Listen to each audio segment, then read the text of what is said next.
Ich tat es für mich. Ich mochte es. Ich war gut darin. Und ich fühlte mich wirklich lebendig.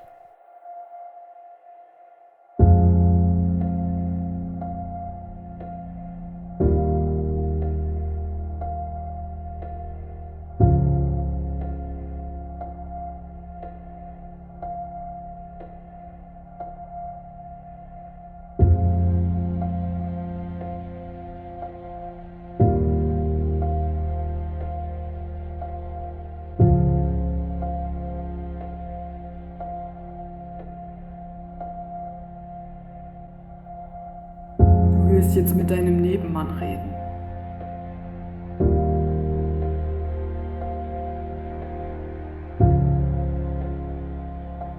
Sieh mich nicht an.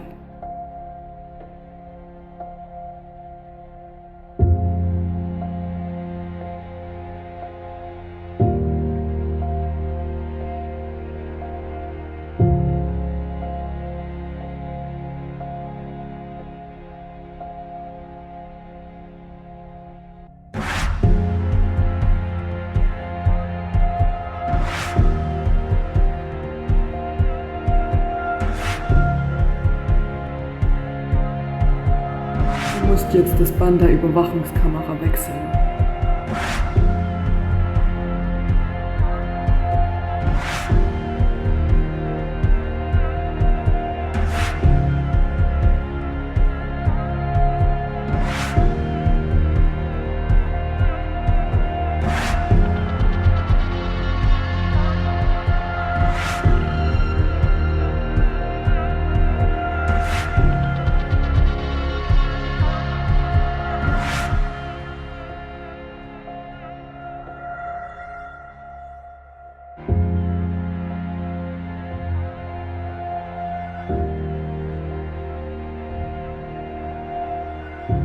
Ich tat es für mich.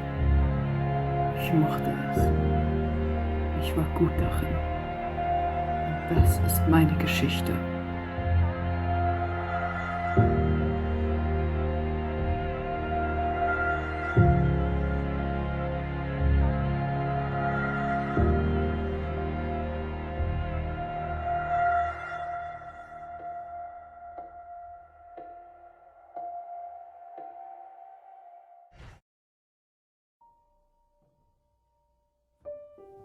Es hätte alles so einfach sein können.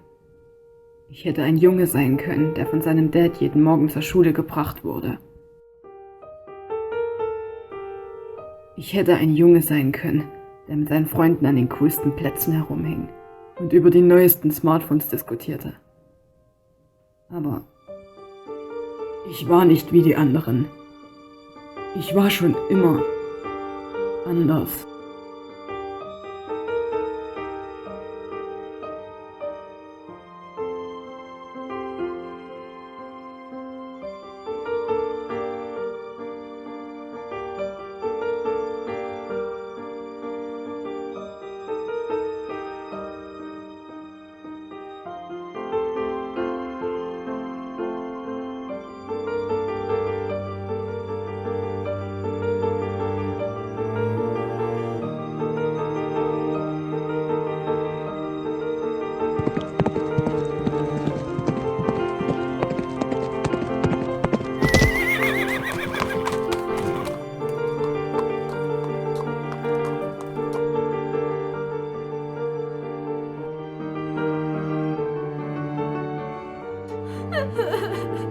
Jonathan hat mein Flugzeug kaputt gemacht. Das sage ich sofort, Mrs. Springs. Mrs. Springs! Mrs. Springs!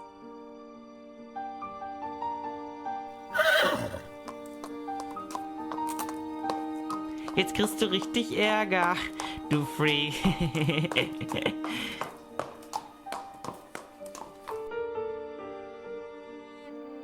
Zack, Kyle, Jonathan, was ist hier passiert? Ich habe es nicht mit Absicht kaputt gemacht. Kyle ist schuld daran.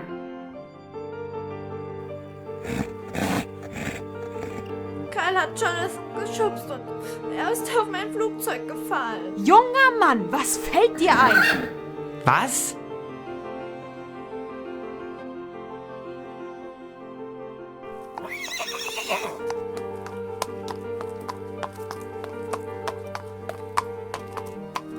Ich machte mir nie sonderlich viele Freunde mit meiner ungewöhnlichen Gabe. Überall, wo ich auftauchte, passierten seltsame Dinge. Pferde verhielten sich ganz plötzlich völlig irrational entgegen ihrer üblichen Gewohnheiten. Schnell begannen die Pferde diese Ereignisse mit mir zu verknüpfen. Und ich stand alleine da. Völlig alleine. Und als ich auf die Malcolm X Middle School kam, ging mein Albtraum einfach weiter.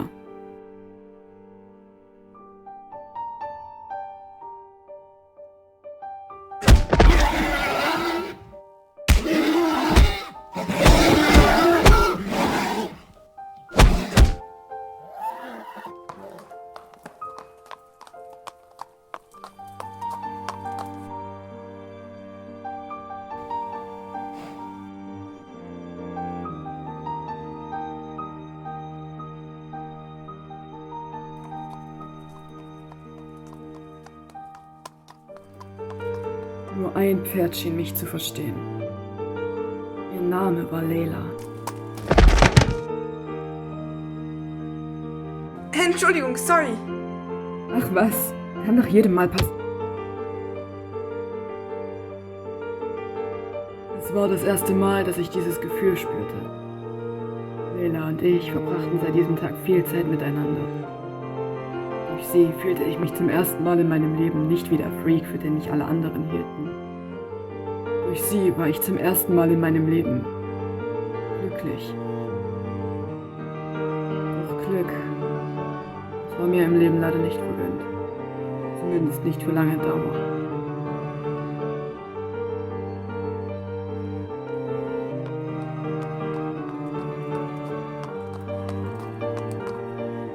Wo wollen wir denn hin? Ich glaube nicht, dass ich mich bei dir rechtfertigen muss, wenn ich nach Hause gehen möchte. Sieh an, sieh an. Ganz schön großes Mundwerk für denjenigen, der die Freundin des Quarterbacks abgeschleppt hat. Layla ist nicht dein Besitz. Sie kann ausgehen, mit wem immer sie möchte. Und jetzt lass mich vorbei. Ich glaube, wir verstehen uns nicht richtig, Freak. Wenn du dich nicht von mir fernhältst, mache ich Hackfleisch aus dir. Hast du mich verstanden?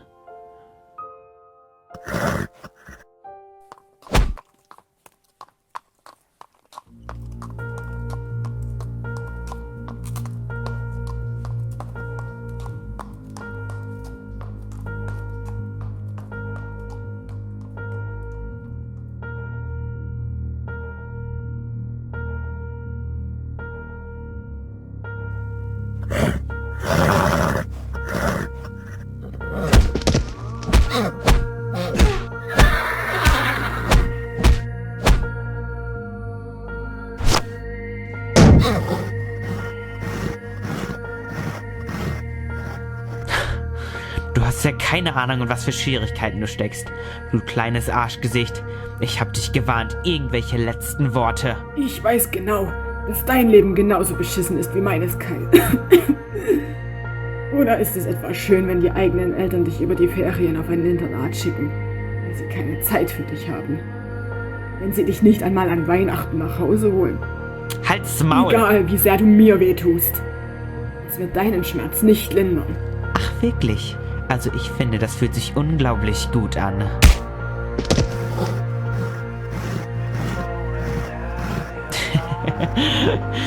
Ich werde dich jetzt töten, du kleiner Spast. Und es wird niemanden interessieren. Niemanden. Keiner wird dich vermissen. Was sagst du dazu?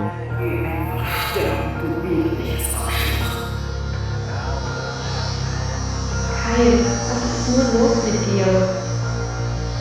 Wenn du nicht endlich mal was machst, wird nie irgendwas aus dir werden. Das wird uns funktionieren einfach nicht mehr. Nach diesen Noten schafft er es nicht einmal in die Oberstufe. So los mit dir. Was Saga? Was machst. Was Saga? Schafft er es nicht einmal in Was Saga?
passieren immer seltsame Dinge, wenn er in der Nähe ist. Er ist ein Monster.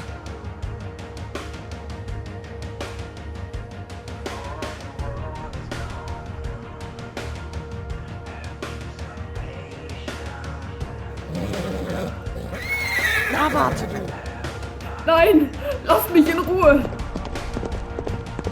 Lass ihn.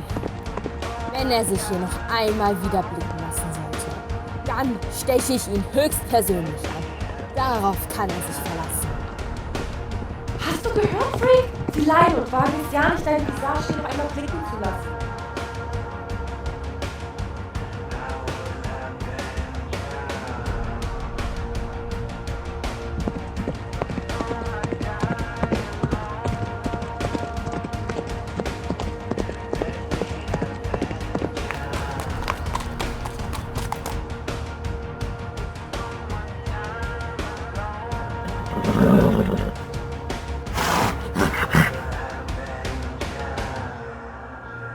Hey, na, Schwierigkeiten? Dann komm mit, ich kann dir vielleicht helfen.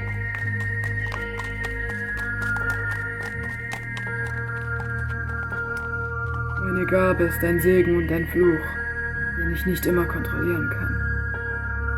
Doch ich wollte nie mehr dafür verantwortlich sein, dass ein Pferd sich durch mein Einwirken das Leben nimmt.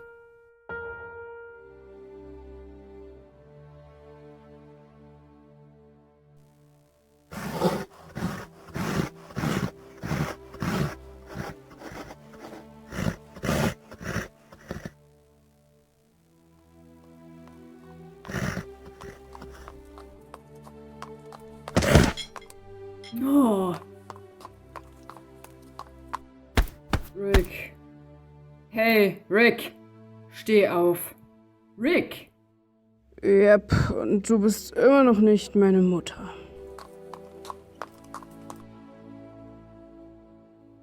Hast du den Mist von gestern Abend immer noch nicht aufgeräumt? Welchen Mist?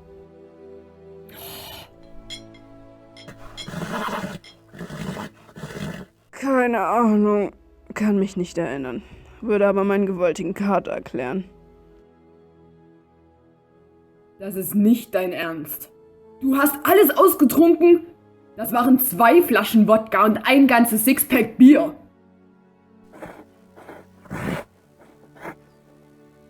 Oh, sorry. Hatte gestern Nacht einen kleinen Rückschlag. Wo säufst du das alles hin? Ich habe jahrelange Übung. Vergiss das nicht. Ich dachte, du wolltest trocken bleiben. Hey, immerhin kokse ich dabei nicht mehr, ja? Das ist ein Fortschritt. Gut, vielleicht ein kleiner Rückschlag, aber für jeden Schritt vorwärts geht man einen halben zurück oder so. Hey, komm schon. Ich war 2 ganze Wochen lang sauber. Das ist nicht das Problem, Rick. Du kennst die Regeln. Scheiße, das hatte ich ganz vergessen. Na, was du nicht sagst. Wir können uns doch neue besorgen, oder? Ich meine, mit deinen kleinen Zaubertricks sollte das doch kein Problem sein, oder? Zaubertricks. Du weißt genau, dass Dex uns aus dem Bezirk jagt, wenn wir ihm nicht bringen, was er verlangt. Und du weißt, was er mit Pferden anstellt, die nicht tun, was er verlangt. Denk mal an Joey. Buh, erinnere mich gar nicht erst dran. Scheiß Drogenmafiosi. Warum erledigen die ihre Drecksarbeit nicht selbst? Stell nicht solche Fragen. Du weißt genauso gut wie ich, wie ungerecht das Leben ist. Solange es jemanden gibt, der mehr oder weniger freiwillig die Drecksarbeit für sie erledigt, werden die einen Teufel tun, um daran etwas zu ändern. Ich weiß, sonst würde ich ja nicht hier mit dir unter einer Brücke pennen. Ich wäre ja auch gerne zu meinen Eltern zurück. Aber du weißt ja. Dein Vater ist ein Säufer und deine Mutter hat eine Spielsucht. Das Thema hatten wir nun wirklich oft genug, Johnny. Ich weiß. Tut mir leid. Hey, ist doch gut. Wir haben uns. Das ist viel besser, als in einer Spießerfamilie zu leben, oder nicht? Ich kann mich voll und ganz auf dich verlassen. Und ich mich auch auf dich. Meistens zumindest. Das will ich hoffen. Na komm, ich habe einen Fehler wieder gut zu machen.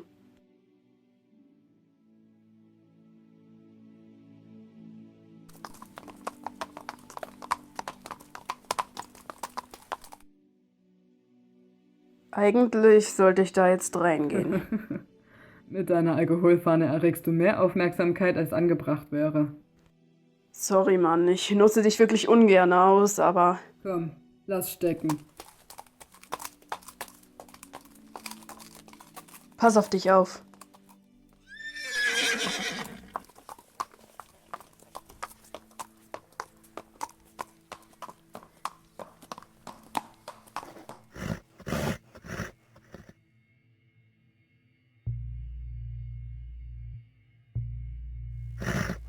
Du interessierst dich nicht für mich. Ich bin nur ein normaler Teenager.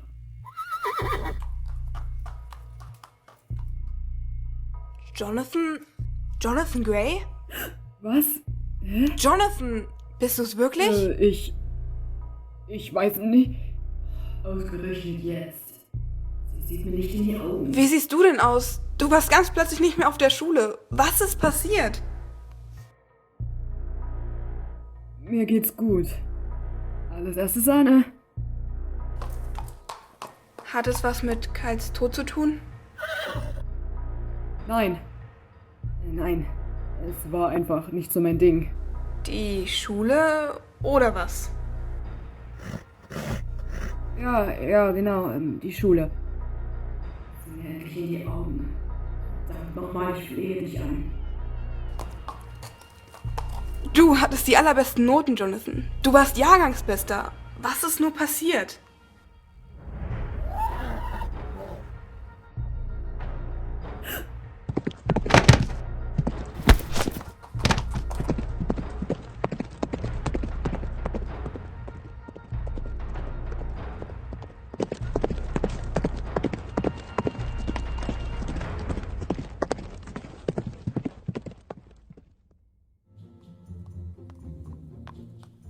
Du hast den Kram verloren? Alles wegen einer Stute? Sie kannte mich. Was hätte ich denn tun sollen? Mit deiner Superkraft zum Weggehen bringen vielleicht? Irgendwas? Sonst sind wir jetzt halt am Arsch. Sie hat mir nicht in die Augen gesehen.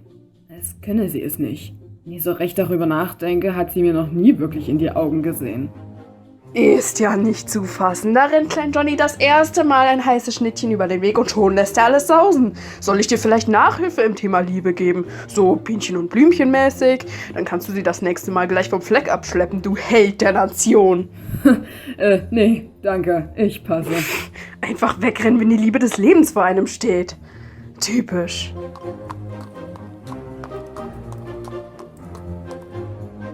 Ach, und du glaubst wohl, dass du es besser kannst.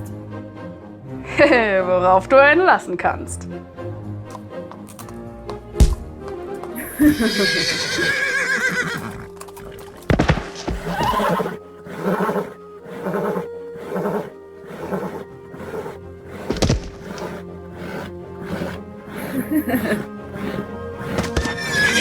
Ich will euch ja nicht bei eurer kleinen Romance stören, aber ich glaube, Jonathan hat etwas vergessen.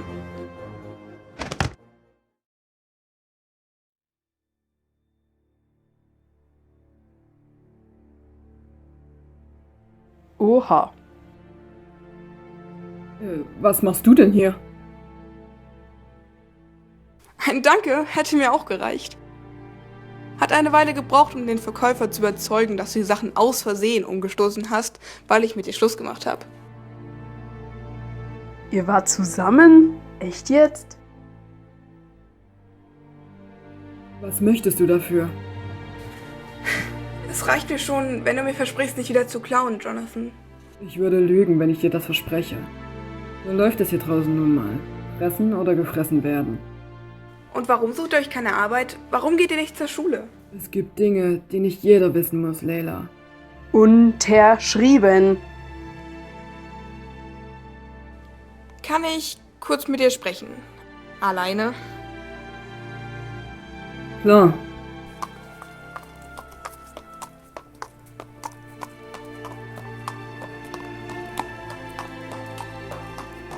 Hat er dir das in den Kopf gesetzt? Was? Dass du stehlen musst, um zu überleben? Hör zu. Es war meine Entscheidung, ja? Wer es glaubt.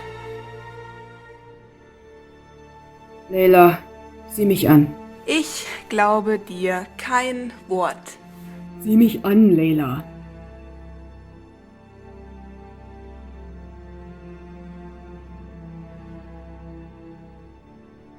Du musst mich vergessen. Egal, was ich auch tue, ich könnte dich niemals vergessen, Jonathan. Ich denke immerzu an die Zeit mit uns in der Schule. Layla, du musst jetzt gehen. Ich weiß nicht, wie du es machst. Ich weiß nicht, wie du es hinbekommst, dass immer, wenn man dir in die Augen sieht, Gedanken durch meinen Kopf schießen, die ich niemals denken würde. Ich verstehe dich nicht. Vielleicht fühle ich mich deshalb so hingezogen zu dir. Keiner versteht mich. Darum lebe ich hier. Geh nach Hause, Layla. Ich muss nach Hause. Können wir uns wiedersehen?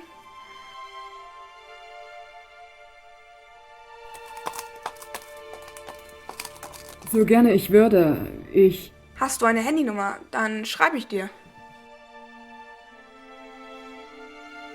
Sehe ich etwa aus, als hätte ich eine? Oh, sorry. Ich wohne hier. Du weißt, wo du mich findest. Ich würde mich freuen, dich wiederzusehen. Bis hoffentlich bald. Und Layla. Danke. Danke für... Du weißt schon.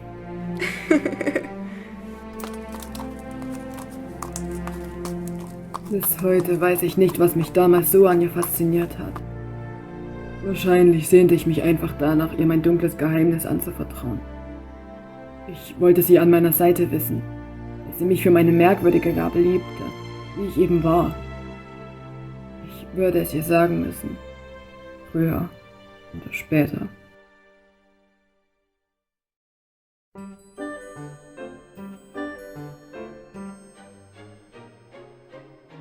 Ich kann's nicht fassen, dass sie uns wirklich das ganze Zeug bezahlt hat. Da ist doch was faul. Ist doch egal. Wir haben, was wir brauchen und dank ihr nicht auch noch mehr Ärger am Hals.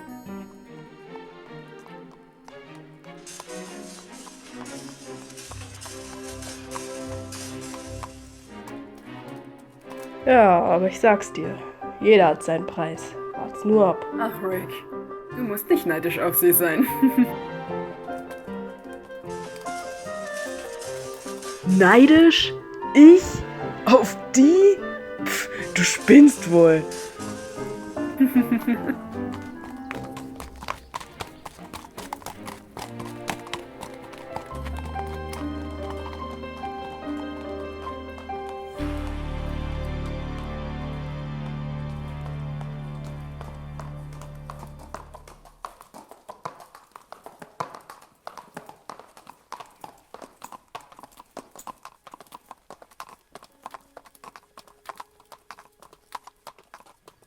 Bah, hier unten riecht es schlimmer als in einem Krematorium.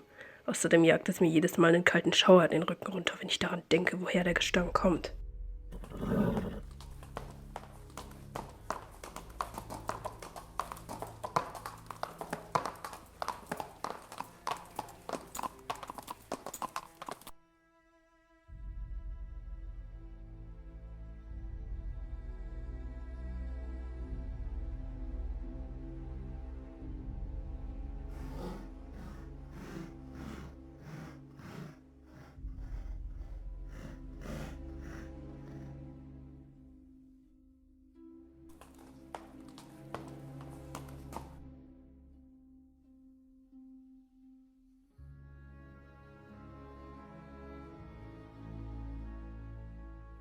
Dex!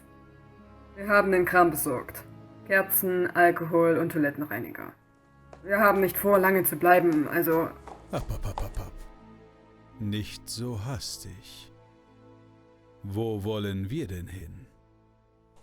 Ihr wollt doch nicht etwa gehen, bevor wir nicht die Ware überprüft haben, oder? Das gehört sich nicht.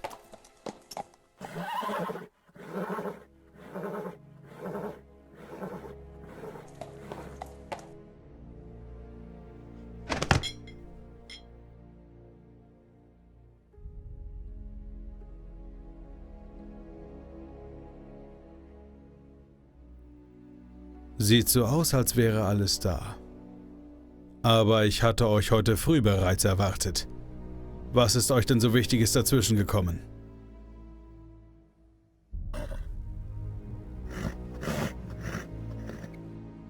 Lasst sie niederknien.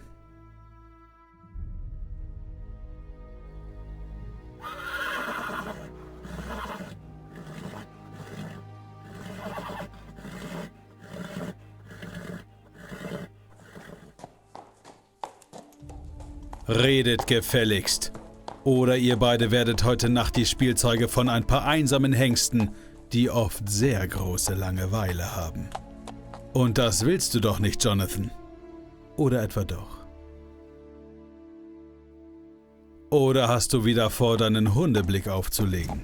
Tja, der zieht bei mir nicht.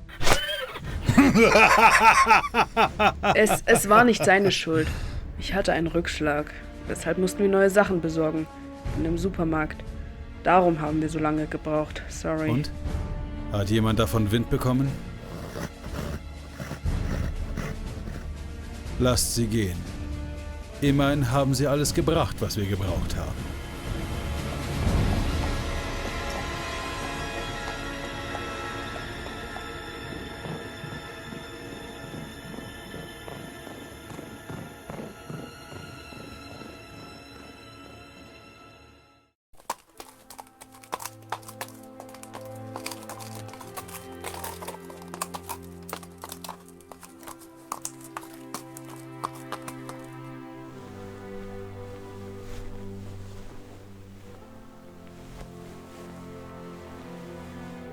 Das hättest du nicht tun müssen. Vorhin. Du weißt schon. Vergiss es. Das war ich dir schuldig. Er hätte dich töten können. Das macht er manchmal. Einfach so. Ach, jetzt halt schon dein Maul. Ist doch nichts passiert. Danke. Immer wieder, Mann. Wir sind Kumpels. Vergessen? Ich bin froh, dass du mich gefunden hast, Rick. Manche Dinge sollen wohl einfach geschehen. Vielleicht war es Schicksal. Dann bin ich froh, dass mein Schicksal es wenigstens einmal gut mit mir gemeint hat.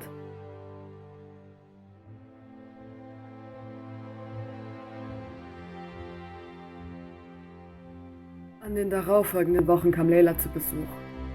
Jedes Mal, wenn ich ihr strahlendes Lächeln sah, rutschte mir das Herz in den Bauch. Sie erinnerte mich an längst vergangene Zeiten, an schöne Zeiten, an so große Zeiten. Die seltenen Momente, in denen ich wirklich glücklich gewesen war. Und immer mehr spürte ich, wie diese Gefühle für sie Überhand über mich gewannen. Erst trafen wir uns nur 1- bis 2-mal in der Woche, dann 3-mal und dann 4-mal. Schließlich unternahmen Rick und ich nichts mehr ohne sie. Mein alter Freund schien sich nichts sehnlicher zu wünschen, als die Zeit zurückzudrehen, damit ich Layla niemals begegnete. Doch ich fühlte mich endlich ganz. Nach so vielen Jahren.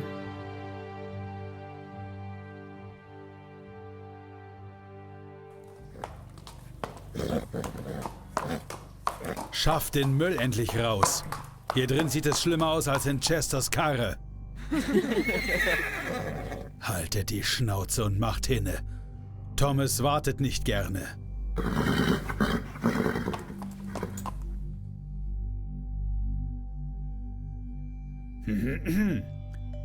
Hey Jonathan, die Sachen sind bezahlt. Viel Glück damit.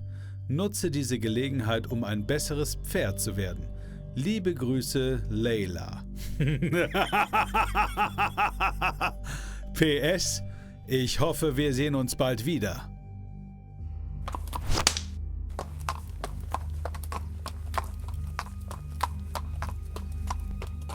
Was nun, Boss? Na was wohl? Finden wir sie und zeigen ihnen, was es bedeutet, Dexter Melark hinters Licht zu führen.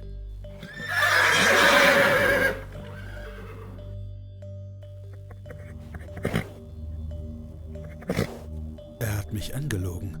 Dieses kleine Stück Scheiße hat mich angelogen. Dieses kleine, hinterlistige... Na warte, Jonathan Gray. Der wird sich noch wundern.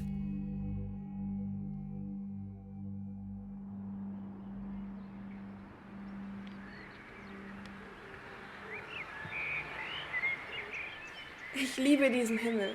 Ich glaube, heute Nacht wird man sehr viele Sterne sehen. Es mag nicht der schönste Ort der Welt sein, aber wenn dir alles zu viel wird und du einfach nur allem für einige Augenblicke entkommen möchtest. Oh, du glaubst nicht, wie sehr ich mir einen solchen Ort immer gewünscht habe. Tja, jetzt musst du nicht mehr suchen. Darf ich dein Geheimnis erzählen? Jetzt bin ich aber neugierig. Ich habe mir einen solchen Ort immer in meinem Kopf vorgestellt. Und wenn mich irgendetwas aufgeregt hat, habe ich mich dorthin geträumt. Ein Ort in deinem Kopf? Was ist dabei? Jeder hat doch so eine geheime Fantasiewelt. Du willst mir doch nicht sagen, dass du dich nicht gerne an einen anderen Ort träumst, oder?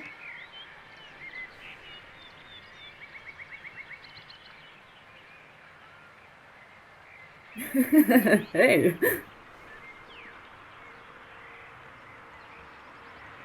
Ich glaube, kein Ort, an den ich mich träumen könnte, wäre schöner, als hier mit dir zu sein.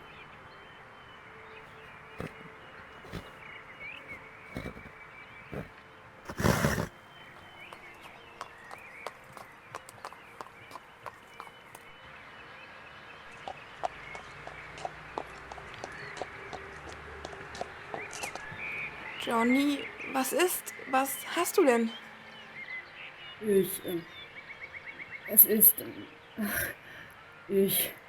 Was es auch ist, es kann nicht so verrückt sein, dass es mich in irgendeiner Weise überraschen würde. Ich meine, ich sitze mit meinem Ex-Mitschüler, der jetzt auf der Straße lebt, auf einem wunderschönen Hügel über der Stadt und sehe mir den Sonnenuntergang an. Außerdem bist du mir jetzt auch ein Geheimnis schuldig. Ich wurde mit der Fähigkeit geboren, die Gedanken von Pferden zu manipulieren. Ich bin schuld daran, dass Kai sich umgebracht hat und ich habe Angst, dass ich jemandem damit schaden könnte. Darum lebe ich hier. Okay. Layla, warte. Ich habe mir das nicht ausgedacht. Das ist ja hochinteressant. Lass es mich beweisen. Wen würdest du nie im Leben daten wollen? Jonathan, was ist los mit dir? Layla, tu mir den Gefallen, okay? Rick. Also, nicht, dass ich was gegen ihn hätte. Nein, er ist cool. Wirklich. Nein, nicht falsch verstehen. Er ist nur nicht so mein Typ und er riecht ein bisschen unangenehm. Und vielleicht sollte er sich mal öfter die Zähne putzen. Aber ansonsten... Ja, da hast du recht. Aber wenn du in der Tinte steckst, ist er immer sofort zur Stelle. Das glaube ich dir sofort. Ich finde Rick eigentlich ziemlich süß. Eigentlich ja echt in Ordnung und vielleicht tue ich ihm ja Unrecht und sollte... Nein, das ist nicht mein Gedanke. Das kann nicht von mir kommen. Ich würde niemals... Jonathan, lass das. Tut mir leid. Ich wollte dir nur beweisen, dass ich mir das nicht ausgedacht habe und... War es das, was ich immer gespürt habe, wenn ich bei dir war? Ich fürchte ja. Tut mir leid. Ich wollte dich nicht manipulieren. Und trotzdem hast du es getan. Und warum hat es dann nicht funktioniert? Es funktioniert nur, wenn der von mir gegebene Gedanke nicht allzu absurd ist. Wie du vielleicht gemerkt hast. Das ist ja Wahnsinn. Wurdest du von einer radioaktiven Spinne gebissen oder so? So bekommt man doch Superkräfte, oder nicht? Zumindest ist es in all den Marvel-Comics so. Nein, ich wurde damit geboren. Es ist auch keine Superkraft oder keine Zauberei. Es ist eher wie ein sechster Sinn. Er steckt irgendwo tief in jedem Pferd. Aber nur wenige schaffen es, ihn auch einzusetzen. Und selbst wenn, dann auch nur sehr, sehr schwach. Doch bei mir ist es anders. Es wird immer stärker. Das ist gruselig. Ich weiß, aber Layla, hör mir zu. Ich wollte nur, dass du es weißt, weil ich dich...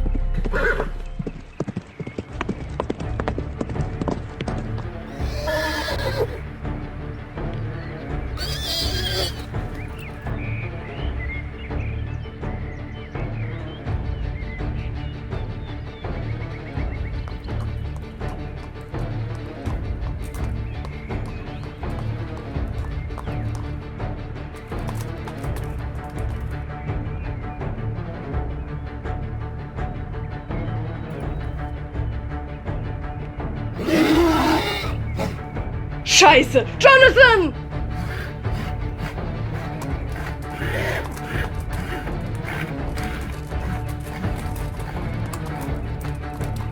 Komm schon, Rick.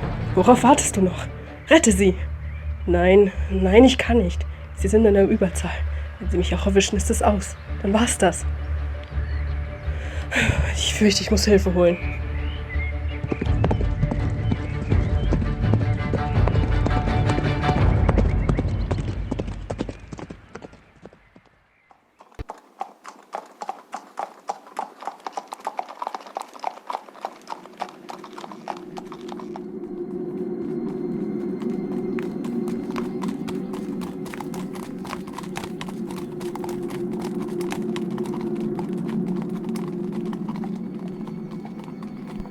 Ich weiß nicht, Dex. Hätten wir diesen Rick nicht auch noch suchen sollen? Rick ist ein Vollidiot. Den können wir uns später noch vorknüpfen. Bist du sicher, dass er nicht Hilfe holen könnte? Schnauze jetzt. Wichtig ist jetzt erst einmal, dass wir Jonathan haben. Alles andere klären wir später.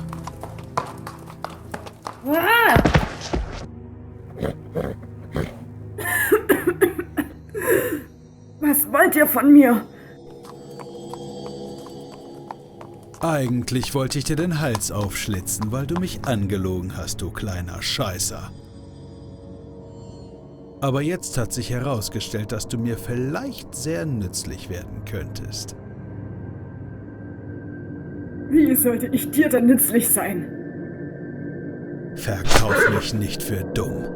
Ich habe es dich selbst sagen hören. Du hast eine ganz besondere Gabe. Die ich garantiert nicht einsetzen werde, um dir deine schmierigen Geschäfte zu erleichtern, du Bastard. Ich habe auch nicht erwartet, dass du mir freiwillig hilfst, Kleiner. Schlitzt ihr die Schulter auf.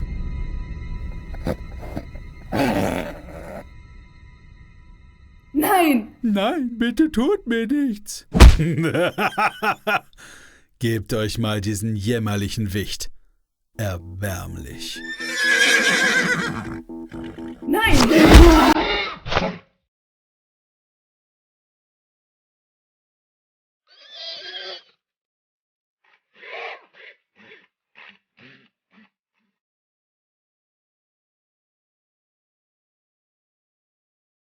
Du hast nicht erwartet, dass ich mich wehre.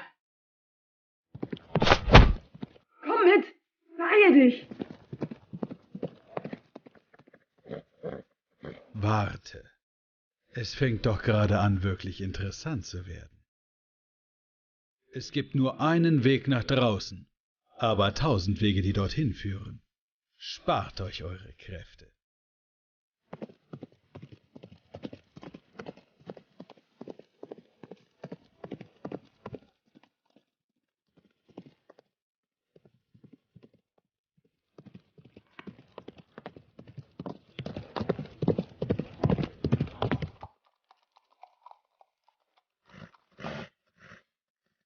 Wohin jetzt?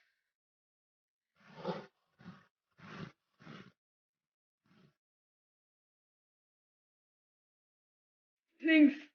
Nein, rechts! Nein, links! Oh, ich weiß es nicht.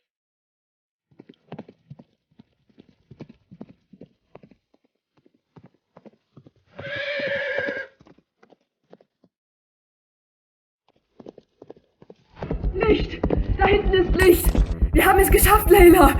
Wir haben es tatsächlich geschafft! Willkommen zurück.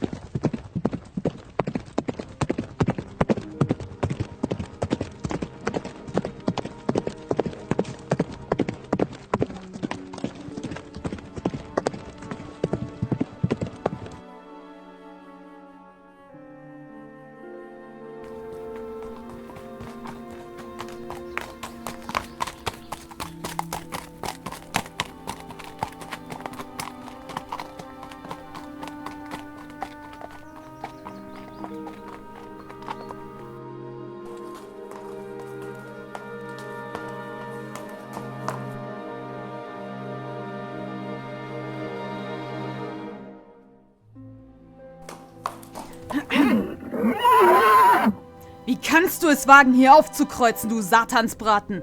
Ich dachte, wir hätten dieses Thema beendet. Ich gebe dir kein Geld für Drogen mehr. Onkel Joe, ich schwöre, dieses Mal bin ich nicht aus diesem Grund hier. Was es auch ist, ich verschwende meine Zeit mit dir. Mach, dass du Land gewinnst.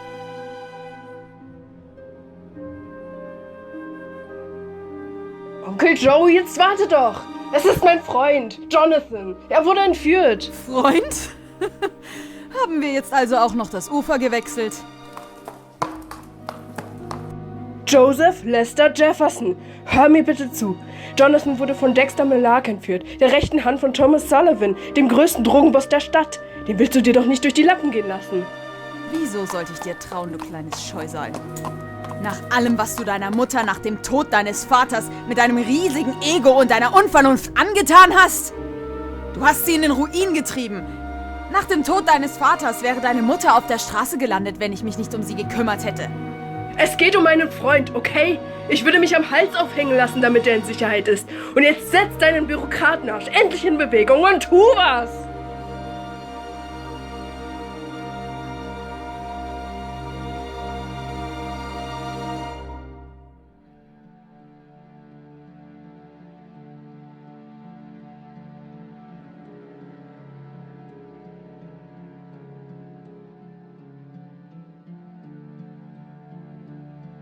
Du weißt, wohin du musst? Ja, ich denke schon. Dann geh dorthin und sorge dafür, dass der Peilsender immer in deiner Tasche bleibt. Verstanden? Sonst können wir dich nicht orten. Yep, ich weiß. Vergiss nicht, es darf unter keinen Umständen herauskommen, dass die Polizei hinter dir steht, ja? Hör zu. Du magst es nicht glauben, aber ich bin nicht bescheuert.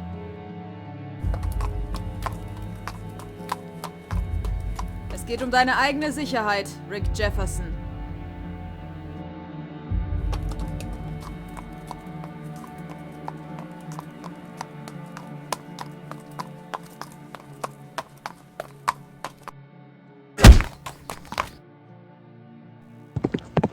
Na. Immer langsam mit den jungen Pferden. Du musst von deiner misslungenen Flucht ja völlig erschöpft sein.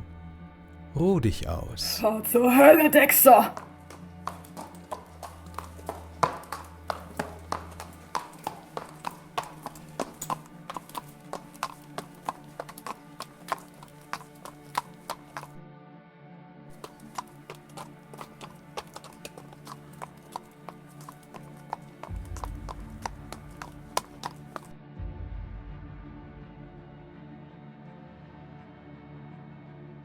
Dexter, wärst du so freundlich und würdest mich mit dem jungen Burschen alleine lassen? Sicher, Mr. Sullivan.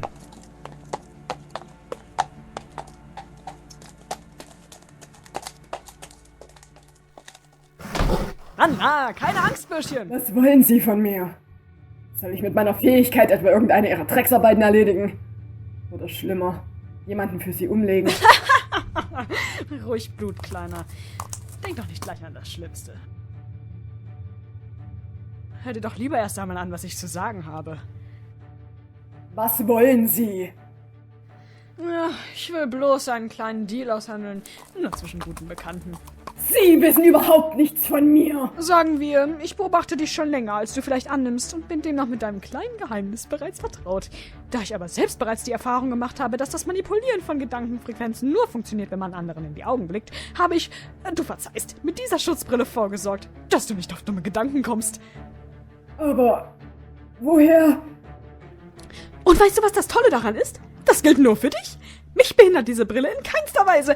Eigentlich hatte ich ja vor, dir demnächst persönlich einen Besuch abzustatten, aber da ist mir dieser jämmerliche Hohlkopf Dexter wohl zuvorgekommen. Eigentlich seltsam, wenn man bedenkt, dass die Köpfe der meisten Pferde für mich wie offene Bücher sind. Aus ihm kann ich nicht schlau werden. Wo kein Gedanke ist, kann ich auch nichts machen. Ich schweife ab. Kurz gesagt, du hast mich beeindruckt, Kleiner. Nicht jeder wird mit der Gabe geboren, das Unterbewusstsein anderer Pferde zu manipulieren. Das ist ein Geschenk des Himmels. Was meint er damit? Will er mich auf den Arm nehmen? Keineswegs! Oder glaubst du etwa, die anderen fürchten mich für meinen wundervollen Sinn für Humor? Schau, ein Glückssinn! Wie kommt der denn hierher?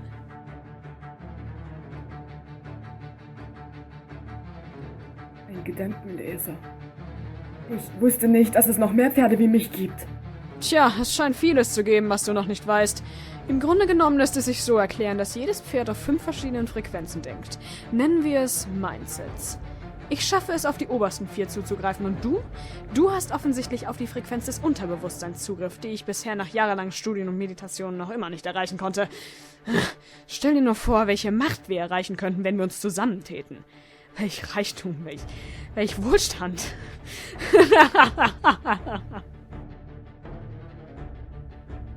Danke, aber nein, danke. Warte, du hast das Beste ja noch nicht gehört. Wenn du dich entschließt, mir bei dieser winzigen Winzigkeit zu helfen, an der ich schon seit Jahren grübele, dann stehen dir 15% des Lohnes zu. Deine kleine Freundin bleibt am Leben und ihr könnt euch eine eigene Existenz aufbauen. Na, wie klingt das? Verlockend, aber Denk drüber nach, ich biete nicht jeden Tag eine solche Möglichkeit. Lass dir diese Chance besser nicht durch die Hufe rutschen.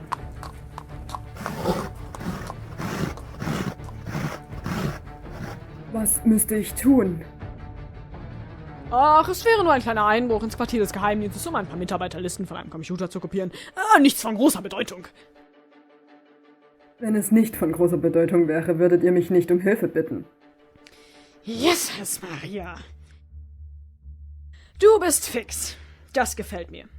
Das Passwort für den Computer könnte ich ja selbst herausfinden, aber diese Sicherheitsleute machen immer einen solchen Tumult, wenn man sich mal was ausborgen will. Für was braucht ihr diese Listen? Das ist unwichtig. Wichtig ist nur unsere Abmachung. Was sagst du, Kleiner? Haben wir einen Deal? Ich fürchte nein. Ich möchte nicht, dass irgendwer wegen mir zu Schaden kommt. Gut, zu schade. Wenn du mich entschuldigen würdest, es gibt eine gewisse junge Stute, an der ich mein Messer wetzen muss. Bye, bye. Layla! Thomas! Warte! Nein!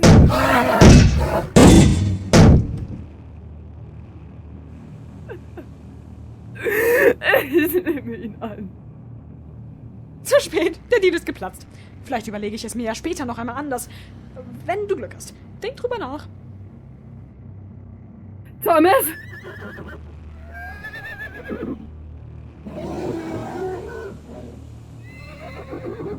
Layla! Layla! Nein!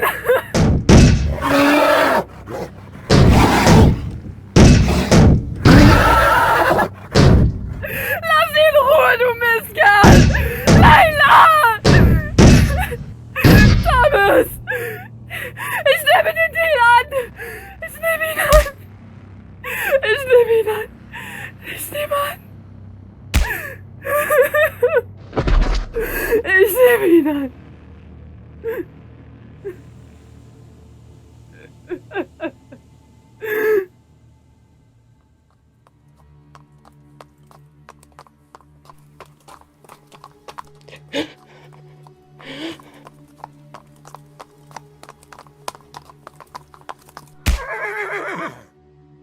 Nein! Ein Peilsender? Ach, wie niedlich. Jetzt bist du am Arsch, Kleiner. So richtig am Arsch.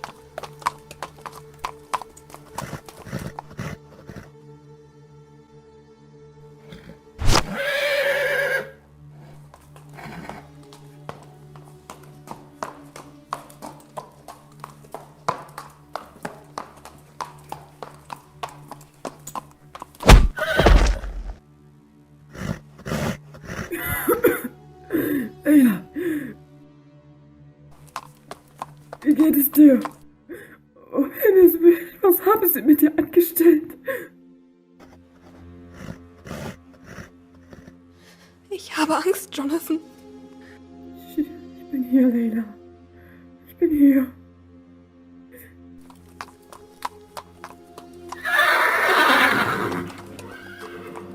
Lasst mich los, ihr Mistkerle! Rick!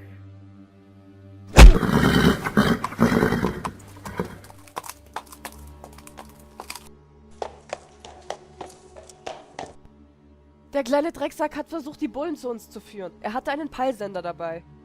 Dann zerstört den Peilsender, ihr Pfosten! Das haben wir bereits getan, Mr. Dexter. Sehr gut. Dann haben wir jetzt noch ein weiteres Druckmittel für Klein Jonathan.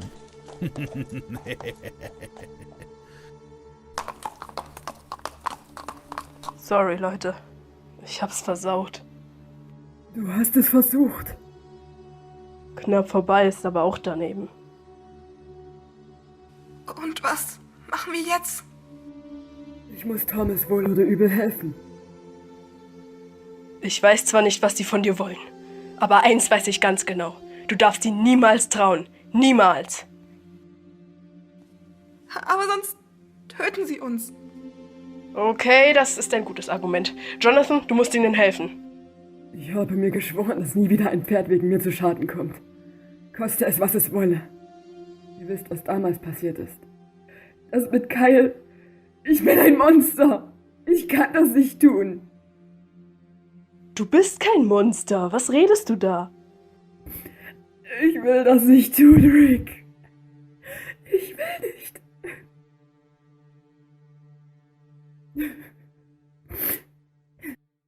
Jonathan.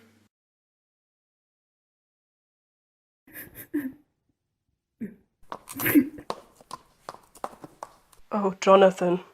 Hey, alles wird gut. Ich bin mir sicher, du schaffst das. Klar schaffe ich das. Aber ich will niemanden verletzen.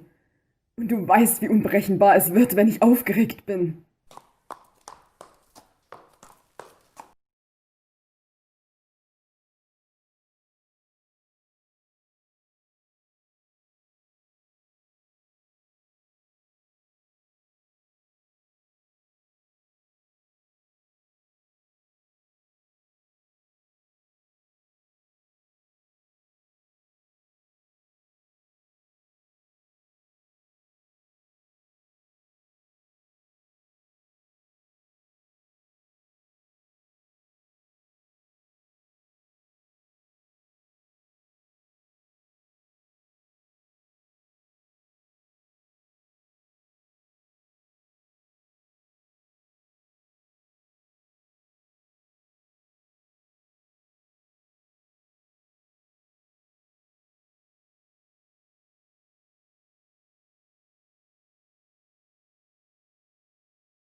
Ihre Mähne duftet so wundervoll, Jonathan.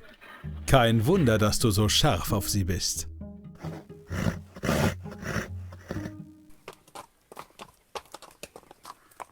Vielleicht sollte ich ihr eine Strähne abschneiden, damit ich etwas als Erinnerung von ihr habe.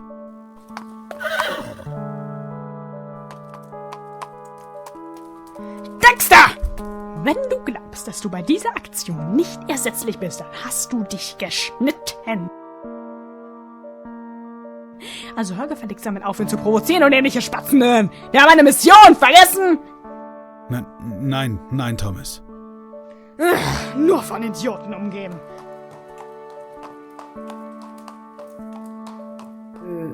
Danke. Ach, sei bloß still. Wir sind gleich da.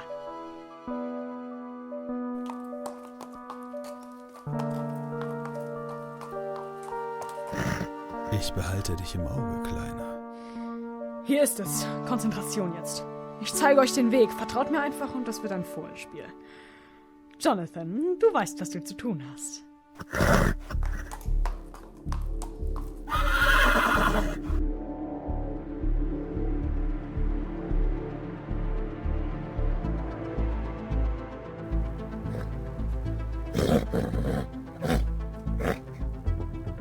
Der Ausweis ist echt. Du kennst unsere Gesichter.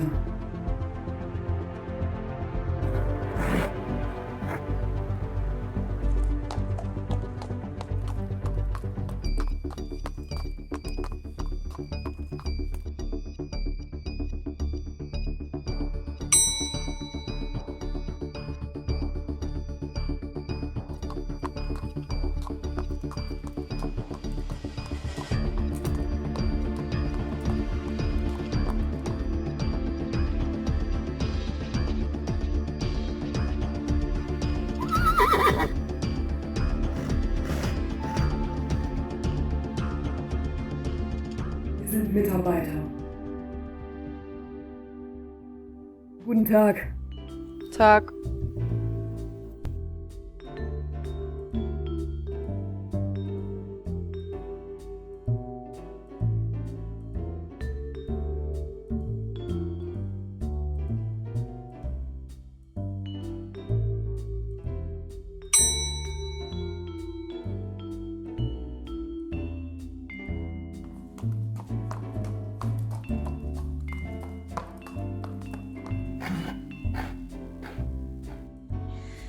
Das machst du gut, Bürschchen. Danke.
Mr. Noel, mein Name ist Thomas Johnson, Secret Service. Ich habe den Auftrag, Daten von diesem PC zu beschlagnahmen. Haben Sie einen Bescheid? Ja, gewiss. Hier. Zeigen Sie mal her.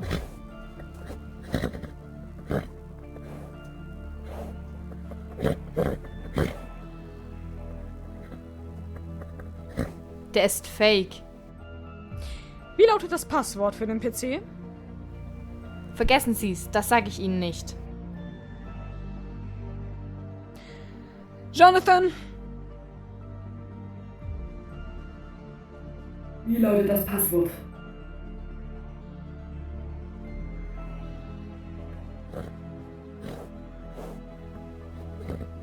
C 5D C771.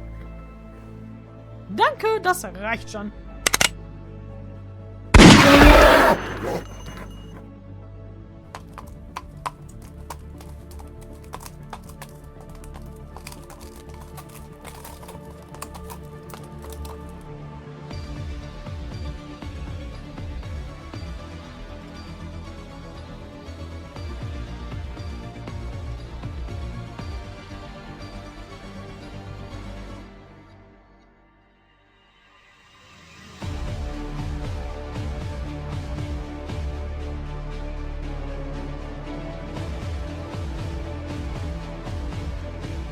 Und das war's auch schon.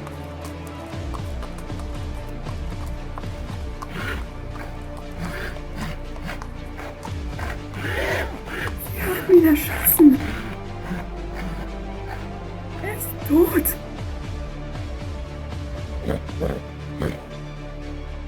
Er wusste zu viel. Komm schon, sonst richte ich deine kleine Freundin hier auch gleich hin.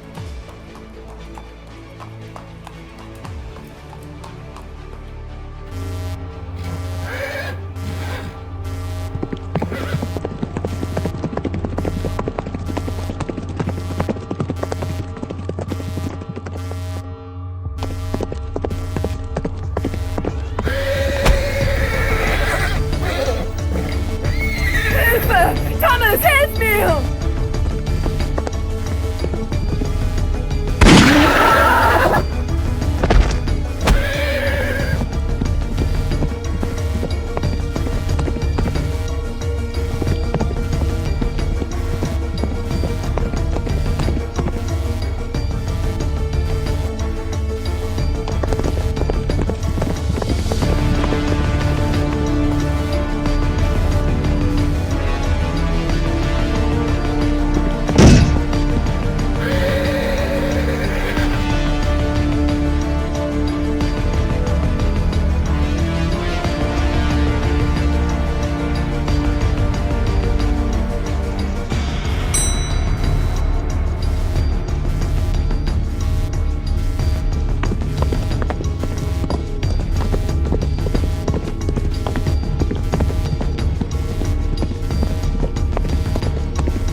Wir haben es geschafft! Es ist lustig, wie blöd Pferde doch sind. Man sollte meinen, dass der Geheimdienst nur kompetente Arbeitskräfte einstellt, aber nein, nein, nein! Gute Arbeit, Jonathan. Das hat er klasse gemacht, nicht wahr? Layla?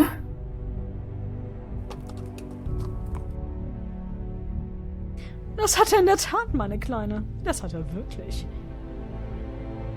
Das ist nicht wahr. Das ist nicht wahr!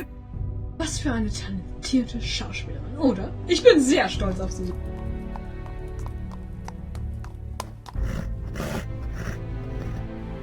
Tut mir leid, Jonathan, aber dieser Überfall war lange geplant und du warst der Schlüssel. Ohne dich hätten wir das nicht geschafft. Layla, sag, dass das nicht wahr ist. Ich liebe dich. Ich liebe dich, Layla. So ist das Leben, Jonathan. Und mein Vater weiß deine Hilfe wirklich sehr zu schätzen. Vater? Und weil du dich so wunderbar an unsere Abmachung gehalten hast, werde ich nun meinen Teil des Deals erfüllen. Du wolltest, dass ich dich und deine kleinen Freunde in Frieden lasse. Also lasse ich euch nun in Frieden ruhen. Bring mir den versoffenen Penner!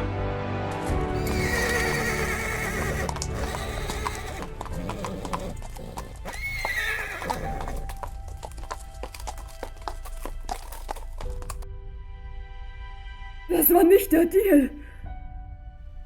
Tut mir leid, dass es ein Missverständnis gab. Ich halte mich nur an Deals, wie ich sie verstanden habe.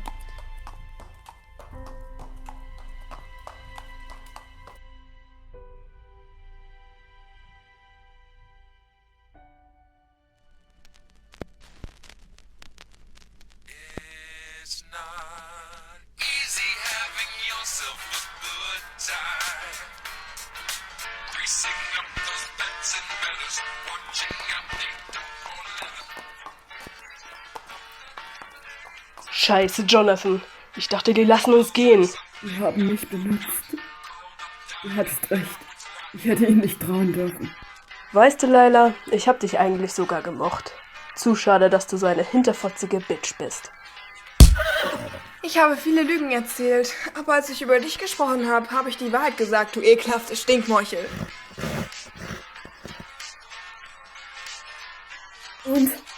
Was macht ihr jetzt mit den Daten? Ich meine, es spielt ja jetzt keine Rolle mehr, ob ich es weiß oder nicht. Die Mitarbeiterlisten des Geheimdienstes enthalten auch Daten von Informanten, die in unsere Netzwerke eingeschleust wurden und die Polizei mit allen möglichen Daten zu unseren Plänen füttern. Wenn wir erst einmal die Listen entschlüsselt haben, wird es ein leichtes sein, die schwarzen Schafe aus unserer Organisation ausfindig zu machen und sie zu vernichten. Danach werde ich die Kontrolle über den Untergrund übernehmen und die Netzwerke der Geheimdienste ein für alle Mal lahmlegen. Wenn ich das geschafft habe, werde ich den Staat um ein kleines Sümmchen, sagen wir $300 Millionen erpressen, wenn sie ihre Netzwerke wieder hochfahren wollen. Und wenn sie nicht kooperieren, habe ich dank der regelmäßigen Spenden von euch fleißigen heimatlosen Bienchen genug Crystal Meth, um über das Grundwasser eine gesamte Stadt erst in Halluzination zu versetzen und sie schließlich an einem qualvollen Herzinfarkt, Hunger oder Erschöpfungstod aussterben zu lassen. Bisher bin ich noch nie so weit gekommen, weil der Plan immer durch einige rätselige Informanten vereitelt wurde. Aber dank dir, mein kleiner Freund, wird hier unten demnächst ein fröhliches Blutbad stattfinden. Dankeschön.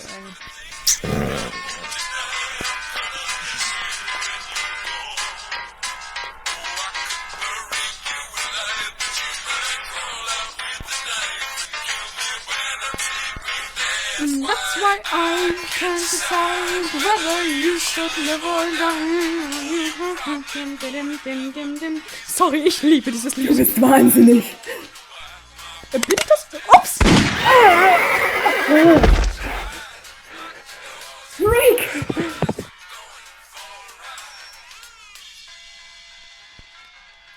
Oh, ja, sicher bin ich das. Und weißt du auch warum? Weil man, wenn man nicht vom Leben gefickt werden will, ein Herz aus Eis und eine ordentliche Portion Wahnsinn besitzen muss. Weil man sonst genauso endet wie ein Freund hier, diese jämmerliche Kanalratte.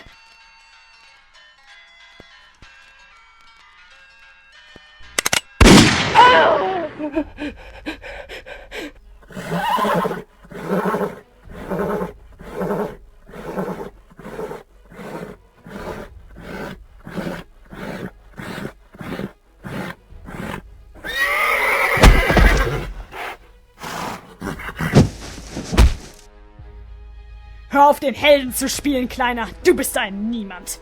Und keiner wird dich je vermissen, wenn du nicht mehr bist. Uns wird niemanden interessieren. Niemanden. Keiner wird dich vermissen. Was sagst du dazu? Mein Kopf! Ah! Mein Kopf! Jonathan, was machst du? Hör auf damit! Hier, hör auf! Jonathan! Du hast einen großen Fehler gemacht, Thomas. Vergreif dich an mir. Okay. Entführe mich. Nutze mich aus. Befiehl deiner Tochter, die Liebe meines Lebens zu spielen und mir damit das Herz zu brechen. Aber niemals, vergreifst du dich an meinem besten Kumpel. Hast du mich verstanden? Ich kann nichts mehr sehen. Ich sehe nichts mehr. Erschieß ihn. Leila, erschieß ihn!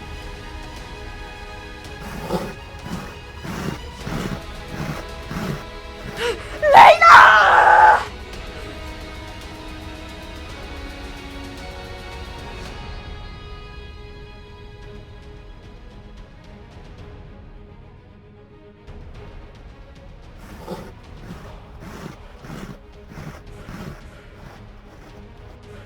Er ist der Feind.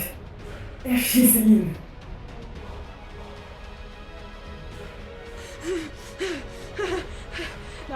Nein, was tust du da? Erschieße ihn! Erschieße ihn! Rück ab. Leila, erschieße ihn!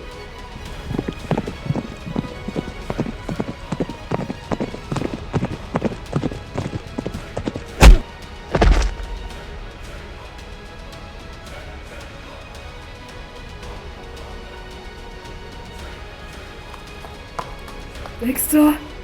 Ich verstehe nicht. Du hast mich entführt. Halt die Klappe und kümmere dich um deinen Freund. Er stirbt.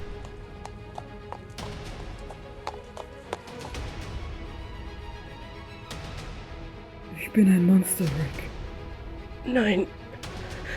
Du bist ein Held. Bitte bleib bei mir. Es tut so weh. Es tut so weh, Jonathan. Ich bleibe hier. Danke, Johnny. Danke für alles.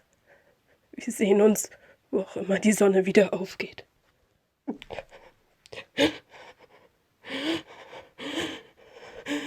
Rick?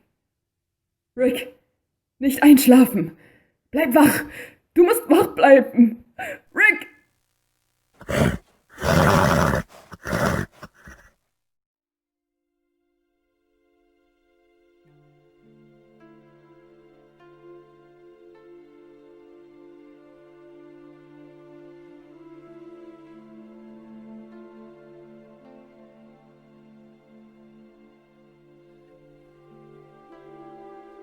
Keine Sorge, er und seine Tochter sitzen erstmal für ein paar Jahre fest hinter Gittern. Er hat mich entführt und mich dazu gezwungen, meine Kräfte einzusetzen, um diese Daten zu stehlen. Ich wollte es nicht, aber er ließ mir keine Wahl. Das glauben wir dir. Du hattest wahrlich Glück, dass du einen unserer Informanten an deiner Seite hattest. Das hätte böse enden können. Und was soll ich jetzt machen? Wenn das, was du uns erzählt hast, wahr ist, dann bist du nicht außer Gefahr, mein Junge. Wenn sich herumspricht, dass du diese Gabe besitzt, werden sich Kriminelle aller Schichten darum prügeln, wer dich als Nexus für seine Pläne ausnutzen kann. Aber alles, was ich will, ist endlich ein normales Leben zu führen.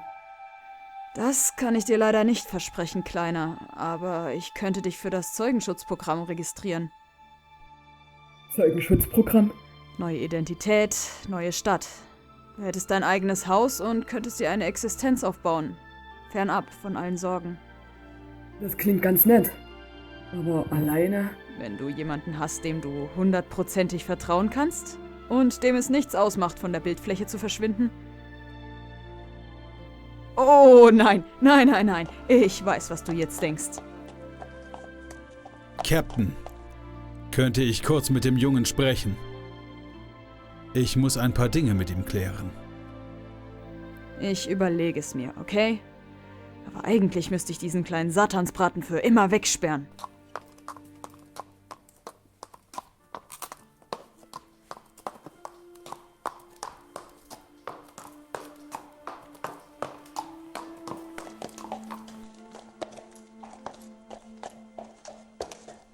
Hör zu, Jonathan. Wir hatten vielleicht einen schlechten Start und ich war nicht immer besonders nett zu dir. Aber du musst wissen, dass ich nicht auffliegen durfte. Das würde ich an deiner Stelle jetzt auch sagen. Ich muss zugeben, ich habe lange nach einem Grund gesucht, dich entführen zu können. Und als ich dich dann endlich hatte, wollte ich dich so weit wie möglich aus der Stadt bringen, um dich vor Thomas zu verstecken. Aber irgendwie hat er davon Wind bekommen und hat dich beschlagnahmt, bevor ich dich aus der Stadt schaffen konnte. Ich möchte nur, dass du weißt, dass ich mein Leben lang dazu ausgebildet wurde, diese Rolle zu spielen. Ein Fehler hätte mich das Leben kosten können. Also vergiss bitte alles, was du bisher von mir gesehen oder gehört hast. Es war alles nur Show. Fangen wir also vielleicht nochmal von vorne an. Hallo, Mr. Gray. Mein Name ist Sean Winters. Danke, dass Sie die Polizei zu uns geführt haben, Sean. Ohne Sie wäre ich jetzt wahrscheinlich nicht mehr am Leben. Jonathan, vergiss nie, dass ein Leben nur das wert ist, was es bereit ist, für die Welt zu opfern. Wenn du meine Hilfe brauchst, ich bin nie weit entfernt. Ich danke Ihnen.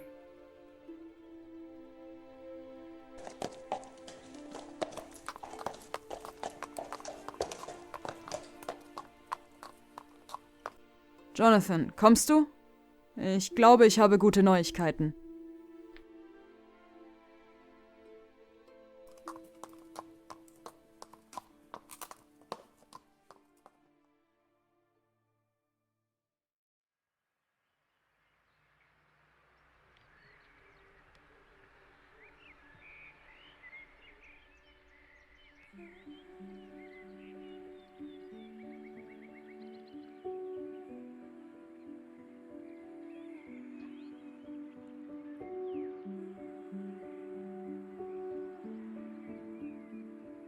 Du hast ihn wirklich gefragt. Und er hat es für dich erwirkt.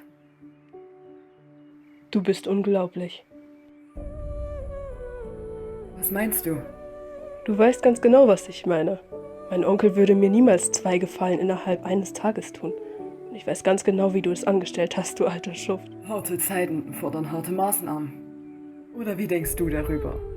Stanley Morrison. Ich denke, dass Jack Miller ein ganz fürchterlicher Name ist. Aber er steht ja. Du alter Scherzkeks. Bist du bereit? Ich bin bereit, wenn du es bist. Dann lass uns neu beginnen. Irgendwie mochte ich es. Zuerst hatte ich es für mich, denn ich war gut darin. Doch die Angst stellte sich mir in den Weg.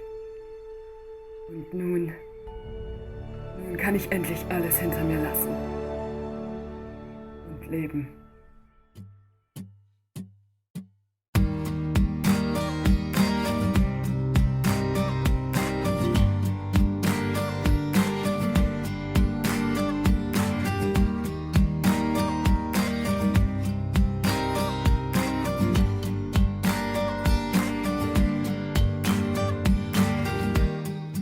Hold the torch, burn it out, spread your dirt all around.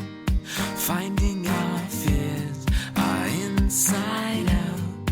You're just a string from a puppet's mouth. It's a new world order. They tell and they fall. The pieces of amber that kill us all. There is no light. It's hard to breathe in the pitch black night. This is all on your head. Keep in mind all you've said. Paying debts till you're dead. This freeing light costs its rent.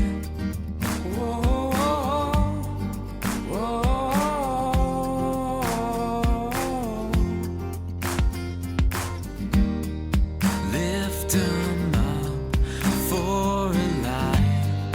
Bright red rose, we row all night. Come, let's go.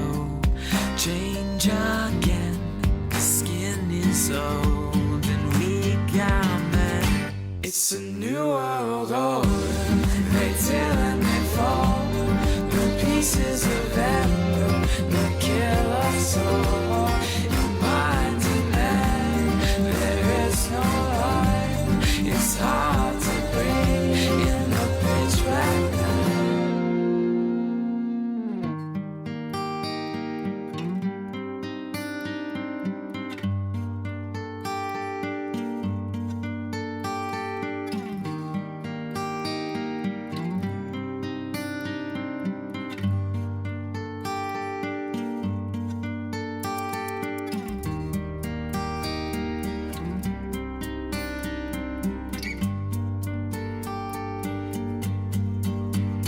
It's a new world order.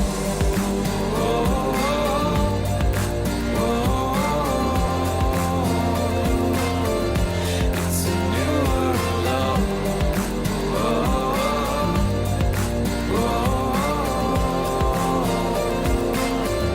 It's a new world order.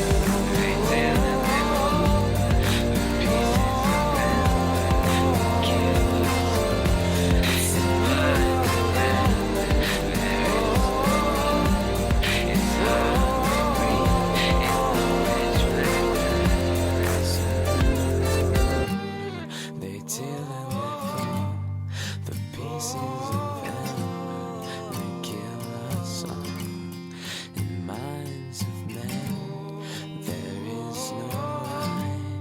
It's a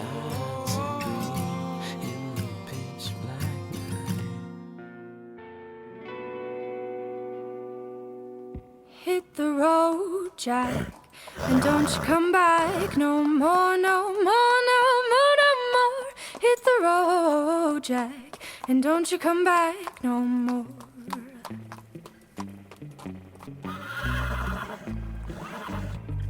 Hit the road, Jack, and don't you come back no more, no more, no more, no more. Hit the road, Jack, and don't you come back no more. Oh man, why you treat me so mean? You're the meanest old man that I ever seen. Guess say so. I have to pack my things and go. Hit the road, Jack. Wieder gemacht von einem Kind! Einem Kind! Ich kann es nicht fassen. Ich will es nicht fassen. Das ist unmöglich, inakzeptabel, dass ich mir von einem solchen Knirps Paroli bieten lasse. Oh nein. Warum sollte er nicht? Wie kann es sein, dass ich jahrelang hart für all das arbeiten musste, was ich erreicht habe, und er es einfach in seine scheiß Wiege gelegt bekommt?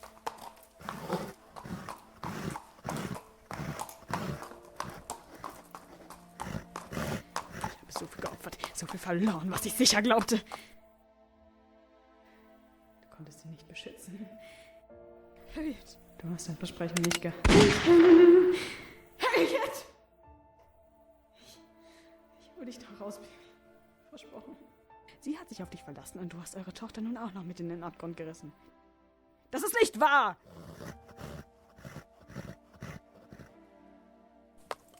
Harriet und Layla.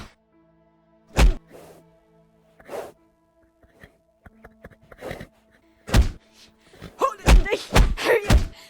Ich komme dich holen! My sunshine, my only sunshine.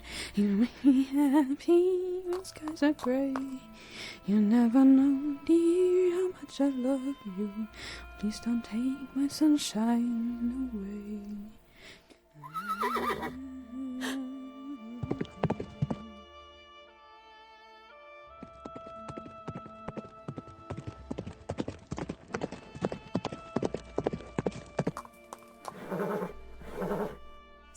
Sir, bitte. Es ist 42. Was ist nun schon wieder, Jones? Hat er seine Zelle in die Luft gejagt? Nein, ich glaube, er will sich umbringen. Mein Gott, nicht auch das noch. Kommen Sie schnell.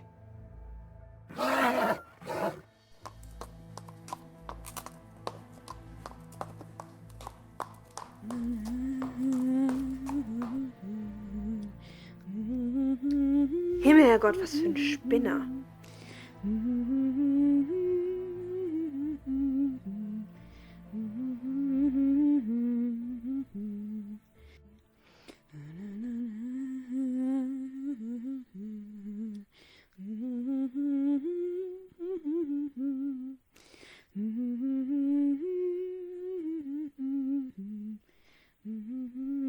Was tut er da? Sieht so aus, als ob ihm die Isolationshaft zugesetzt hätte. Soll ich einen Therapeuten holen? Ja, das wäre wohl das Beste.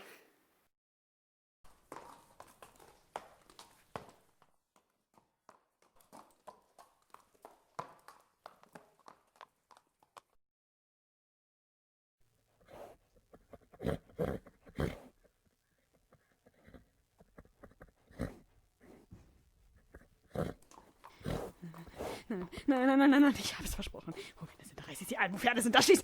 Nein. Kein Weg hier raus, kein Pferd hier raus, kein Gedanke hier raus, kein Gedanke!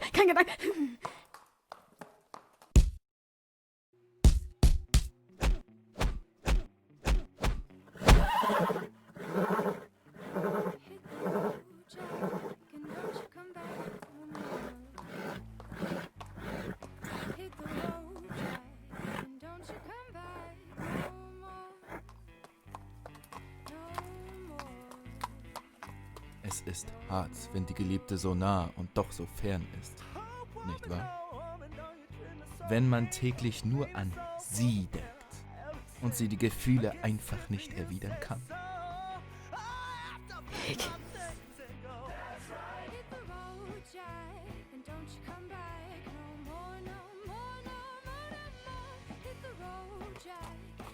Mein Name ist Dr. Clive Higgins.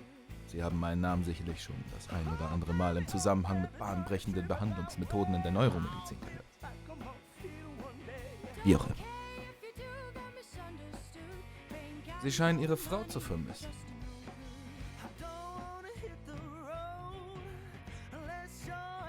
Ich könnte Ihnen helfen, sie wiederzusehen.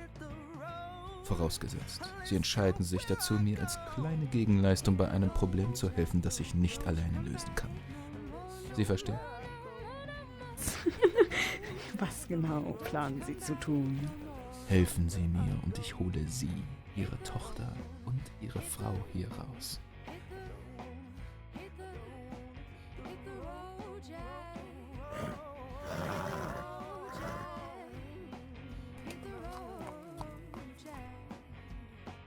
Sie können mir vertrauen.